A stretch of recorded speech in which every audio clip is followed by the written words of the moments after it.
Cet adversaire, c'est le monde de la finance. Colonna n'était pas armé, il n'a pas opposé de résistance. C'est bien elle qui a écrit « Omar m'a tué ». Voici les Rolling Stones.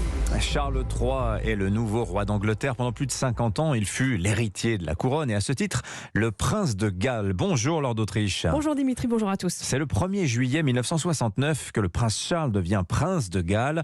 L'événement est couvert à l'époque à Londres par l'envoyé spécial d'Europe 1, Dominique Henry. Oui, le prince Charles a 21 ans. Il arrive au bras de sa mère dans ce château gallois, sans protection particulière sur lui.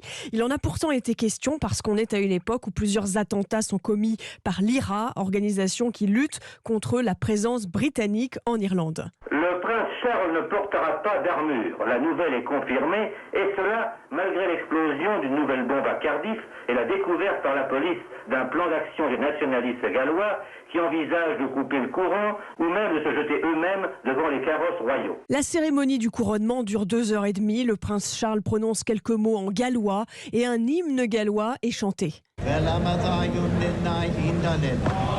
La reine pose une couronne sur la tête de son fils et lui transmet un sceptre. Et les caméras filment les mots d'encouragement que lui confie son père, le prince Philippe, duc d'Édimbourg. Et c'est un tout jeune homme qui ressort du château.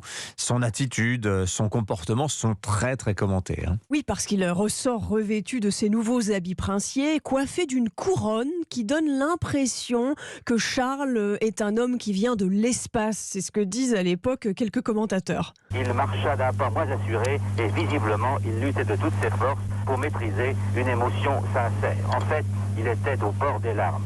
Il faisait alors très jeune, plus jeune que ses 20 ans, écrasé par l'apparat et la pompe royale. Et puis cette journée est entachée par les manifestations de mouvements indépendantistes gallois qui réclament de garder leur langue, leur identité, ainsi qu'un parlement séparé. Le problème gallois, lui, demeure, comme le démontrent les quelques explosions de bombes et le jet d'un œuf dirigé contre le carrosse royal. Mais après la cérémonie, ils seront plusieurs dizaines de milliers rassemblés dans les rues autour de la forteresse à acclamer la reine et sa famille. Merci beaucoup Lord d'Autriche. Comme quoi, l'unité du Royaume-Uni, quand même, on en discute, ça date pas d'avant-hier.